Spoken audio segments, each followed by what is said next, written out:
Hello everyone, welcome back to the channel Study Creatively by Mansi. Today I have for you guys Tempest class 12th ISC. 11th also has this Tempest with them, and today I'm going to introduce you with the things that you need to remember while going to the Tempest. So today what we are going to be doing is just that we will be talking about the main points of the Tempest, which you do not get to know when you do the text, but that is very relatable with the text and you must know these points. So it's a type of an introduction class to the play The Tempest. So please remember, it is believed to be Shakespeare's last complete play, a swan song. So therefore we say The Tempest as a swan song of Shakespeare, because it is believed to be Shakespeare's last complete play, though he has written some more things, but that does not able to complete and able to publish. So we used to assume The Tempest as the swan song of Shakespeare. After the storm and violence of the tragedies come this group of pastoral romances, bringing with them a vision of hope. This play is not without evil, drunkenness, lust, treachery, bringing with them a vision of hope. Okay, all are found here, but evil never triumphs. There are some typical features like loss and recovery, exile and return, storm, shipwreck, mysteries and miracles. Music, song and dances form an important part of the play. Magic and supernatural contribute to the appropriate fairy tale atmosphere. So this is the introduction about the Tempest, talking about the Prospero, the main character, whom we also can say as a protagonist of the story, Prospero, who is a self-portrait by Shakespeare. It is believed, or it has been suggested, that the portrayal of Prospero is a kind of self-portrait by Shakespeare, because in Prospero's temper we find grave, harmony, self-control, sensitivity, desire for justice and aloofness. These were also the qualities of Shakespeare himself. During the last period of his dramatic career, Prospero's philosophical mood and forgiveness seem to be the playwright's own mood during the final period of his professional life. Towards the close of the play, Prospero announces his decision to renounce his magic and supernatural powers. This may mean Shakespeare's decision to stop writing plays. It may mean his farewell to theatre. Like Prospero governing his island with full authority, Shakespeare too lorded over the English theatre for many years. Prospero had also said that the entire globe itself would melt away and dissolve one day. This you will understand when you go through the Act 4 of The Tempest. When you go through the Act 4 of The Tempest, you get to know one speech of Prospero where he compares the great globe, is noteworthy. Most of the Shakespeare plays were enacted in the Globe Theatre, so the playwright seems to be saying that the theatre is soon to fade away, as theatre is soon to fade away from his life. Thus his play marks the climax of Shakespeare's life as a dramatist. So this is all that you need to remember. Now talking about the things like the nature of the Tempest. Now if I talk about the nature, then usually the hero of Shakespearean play is a man of high birth who has some fatal flaw and has to pay a heavy price for it. In the Tempest also, Prospero neglected his duties and thus lost his kingdom, as you all know, but he makes amends later by his magic means. This streak is prominent in his later plays, where his heroes are not hurtled onto a path of destruction only, but there is invocation of God's mercy for sinners. Prospero pardons all his foes. Here the dramatist accepts things with a higher and holier knowledge. So this is about the nature of the Tempest as it is.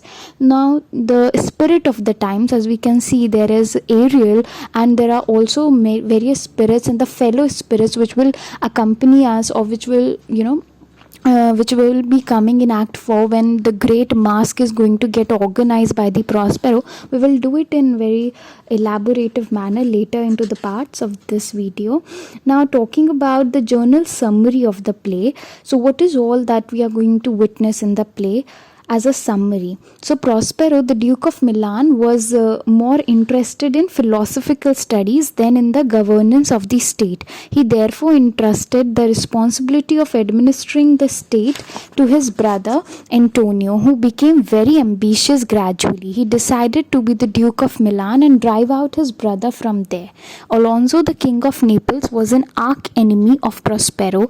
Antonio conspired with him to drive Prospero out of Milan and then become the Duke himself in return of an annual tribute of money payable to Alonso. Please remember these small things. You need to remember that with whose help Antonio has able to outspur Prospero, and you need to remember it was none other than that Alonso is also responsible for the treachery made by Antonio to Prospero.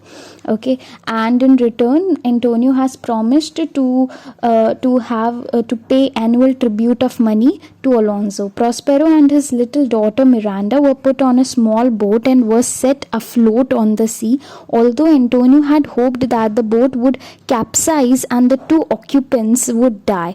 Two occupants were none other than but Prospero and the Miranda. Okay, it actually did not happen that way. A kind-hearted Lord Gonzalo had secretly placed some food and water in the boat along with some books on philosophy and magic to enable Prospero to carry on with his studies. The boat reached an uninhabited island where Prospero started living with his 5-year-old daughter Miranda. This was the flashback. The real story of the Tempest begins 12 years after these incidents. So you will see in Act 1 that Prospero is going to reveal why he has generated that tempest. Like the Act 1, Scene 1 is about the tempest only, where we see the noble people, Gonzalo, Antonio and his brother Sebastian, then Adrian, Boatswain, all are going to be there, and suddenly they all are basically returning from the marriage of Claribel, who is the daughter of Alonso, and meanwhile they get in their way the tempest. Okay, and in scene 2 we used to see all these flashback by Prospero explaining her daughter why this tempest has been raised. Okay, so the real story of the Tempest begins 12 years after these incidents. Miranda is now a young and beautiful maiden. Prospero, owing to his study of the metaphysical books, is a very powerful man. He can control the elements of nature, command a large number of his spirits, especially Ariel, who performs all kinds of miracles at his master's bid. Okay, bidding. Caliban, a deformed creature, also obeys him, albeit unwillingly. Ariel, at Prospero's commands, causes a storm in the sea when Alonso is returning from Tunis to Naples after the marriage of his daughter Claribel. His entourage consists of his own brother Sebastian, the Crown Prince Ferdinand, Antonio, Gonzalo, and few other lords. Ferdinand and some other jump into the sea to save their lives. Ariel saves all the passengers, preserves the ship, and arranges the events in such a way that all are cast ashore, though in separate groups. Ferdinand, all alone, considers himself as the sole survivor, while his father Alonso is grief-stricken, thinking that his son is dead. Antonio now proves to be a betrayer to the core. He instigates Sebastian to kill Alonso and Gonzalo in their sleep. Since Ferdinand is presumed to be dead and the daughter Claribel is far away from Naples, Sebastian can be the king himself. Just when the two conspirators are about to murder the two sleeping men, the invisible Ariel awakens them and the murder attempt is aborted. The two wicked men, however, do not give up hope. Now Ariel lures Ferdinand to Prospero's cell, where the prince chances upon Miranda. It is love at first sight. Prospero desires that the union between them should take place, but not too easily. He entrusts Ferdinand with the laborious task to pile up logs of wood. Miranda bears her mind to the prince that she loves him dearly. Prospero overhears the conversation and is greatly pleased. Now he has to deal with his old enemies who are now in his hands, but instead of punishing them, he wants to make them realize the seriousness of their crime. So under his command, some spirits lay a banquet before them, dance around it, and disappear. When they move forward to eat, Ariel appears as a harpy, denounces the culprits for their crime, warns them to repent of the sin, and tells Alonso that he has lost his son because of his crime. Alonso becomes mad with grief. The other two sinners become desperate. Ariel then leads them to a lime grove and leaves them there as prisoners. Prospero, after telling Ferdinand that he has passed the test and can win the hands of Miranda, arranges a mask for the entertainment of the young people. Ferdinand is amazed at their spectacle. Prospero then asks Ariel to bring the whole group of prisoners before him. When they arrive, this will happen in Act 5. He first expresses his gratitude to Gonzalo, then turns to the three sinners to rebuke them severely. They feel repentant and Prospero forgives them. Alonso is more repentant than the other two. They are now taken to his cell, where the King of Naples is delighted to find his son alive. It is scene of reconciliation, which is Act 5. Now everybody in Act 5 used to reconcile. There is a happy ending at the end, and that's it for this video. In the next part we will see the characterizations, and then the other parts would contain explanation as well, but for that you need to subscribe the channel to get the daily